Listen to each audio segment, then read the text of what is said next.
Hello, welcome to the self learning platform by Dr. Sushma Singh.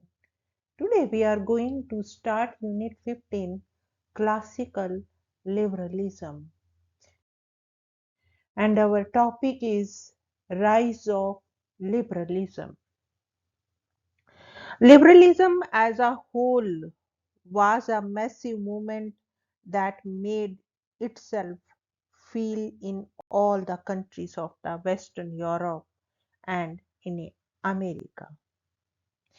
But its most characteristic development took place in England. It was also strong in Holland and Spain. In Germany, the liberal philosophy remained for the most part academic. In France, liberalism, far more than in England, tended to be the social philosophy of a class rather than aristocratic in its attitude towards the masses and mainly critical in function, since it could hardly aspire to carry through a national policy. Political liberalism here arose as a protest against tyranny, but the working class movement, which was radical and socialist in its outlook and which also incorporated the Marxist thought of class struggle, was a great hindrance to the liberal doctrine taking deep roots in France. Only in England, which throughout the 19th century was the most highly industrialized country in the world, did liberalism achieve the status at once of a national philosophy and national policy. It provided the principles for an orderly and peaceful transition, first to complete freedom for industry and the entrenchment of the middle class, and ultimately to the enfranchisement of the working class and their protection against the most serious hazards of industry. For the proper study of liberalism, it is customary to divide it into two periods known as classical or negative liberalism and welfare or positive liberalism. In this unit, we shall study classical liberalism. The division is necessary because in its initial stage, liberalism presented itself as a philosophy of the rising middle class. But in its later stage, it's, it developed into a philosophy of a national community whose ideal was to protect and conserve the interest of all classes. Classical liberalism was the product of the revolutionary era. It champion, championed the cause of the newly emerging bourgeoisie against absolute monarchical and feudal aristocracy. It was highly individualistic. Individual and social interests were seen as contradictory.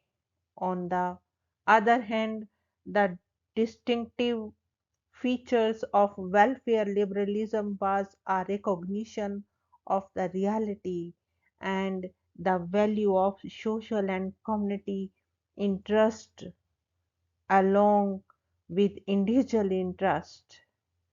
Its attempt was not only to conserve the political and civil liberties which individualism of the early era had embodied, but also to adopt them to the progressive changes brought about by industrialism and nationalism.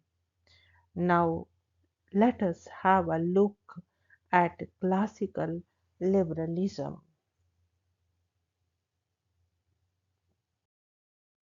Now, our topic is ideology of classical liberalism, views about man, society, economy, and state.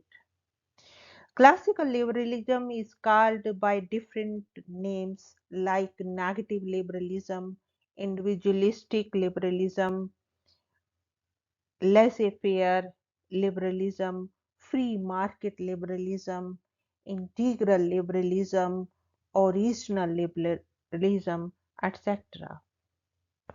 The modern period begins with the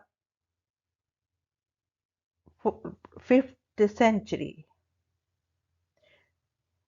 During this period, against the socio-economic, political and cultural system of medieval period, Renaissance and Reformation movement enlarged scientific and technological advances took place. A new economic class, which was later called the capitalist class, came into being. In the political sphere, instead of feudal state, new nation state emerged, and changes were seen in all spheres of social system.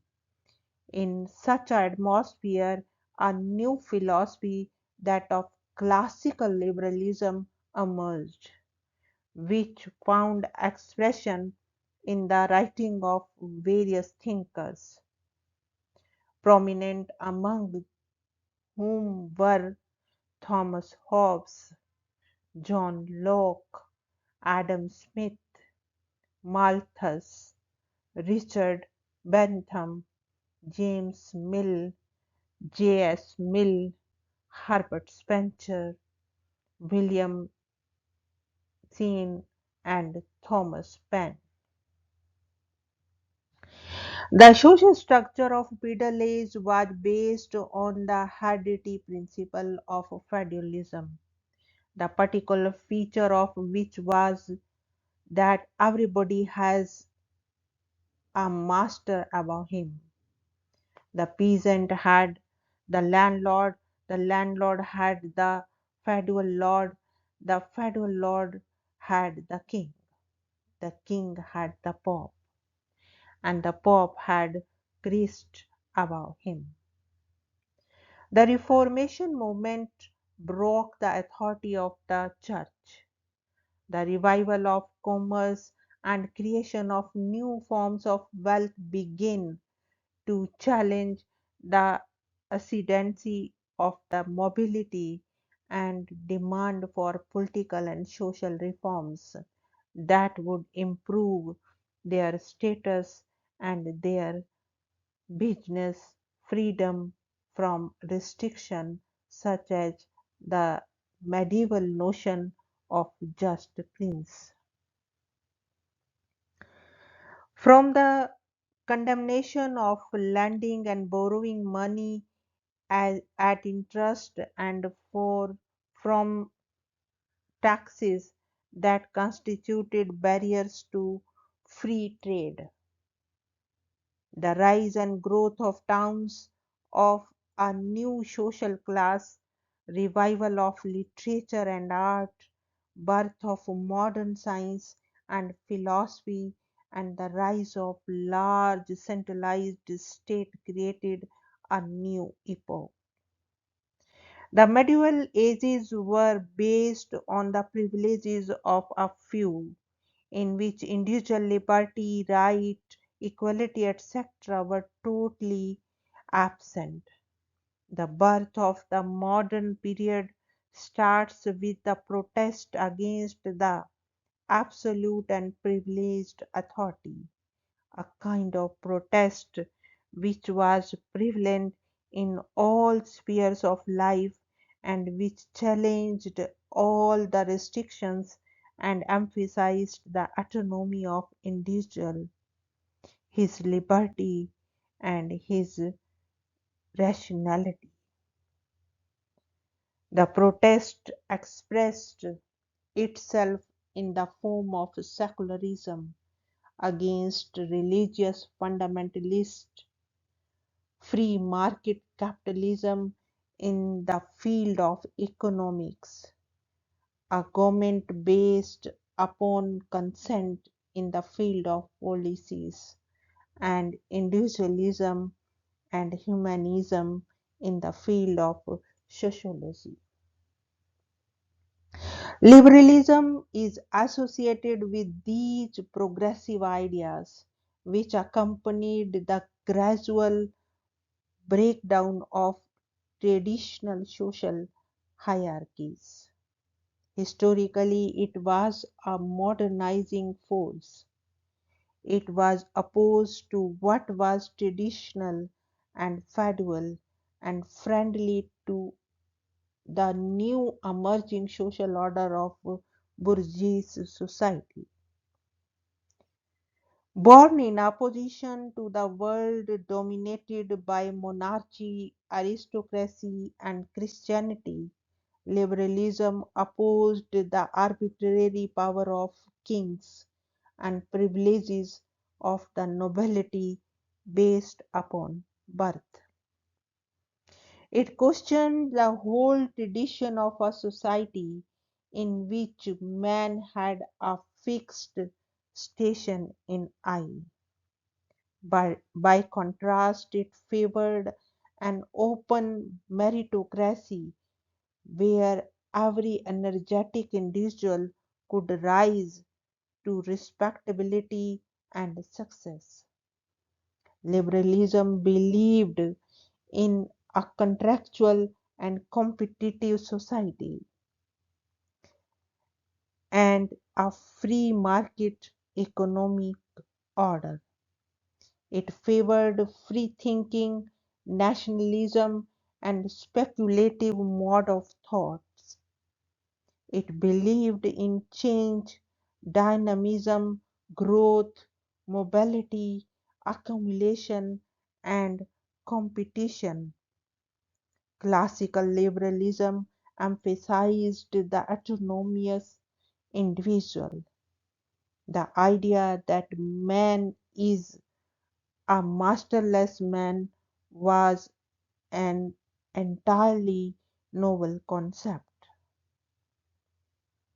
It considered man as a selfish, egoistic, and affectionate, but at the same time rational. It had faith in the absolute value and worth and spiritual equality of individuals. It believed that individuality can be increased by increasing the choice of man, and towards this end, external restraint should be minimal. It maintained that the individual is the basis of all socio-economic and political systems.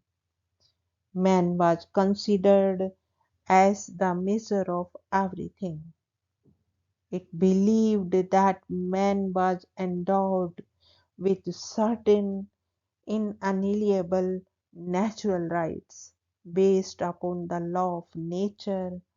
Prominent among these were the rights to life, liberty, and property, the rights which were not dependent upon the mercy of the state or society, but were inherent in the personality of the individual. Here we want to wind up today's lecture. Thank you so much for your attention.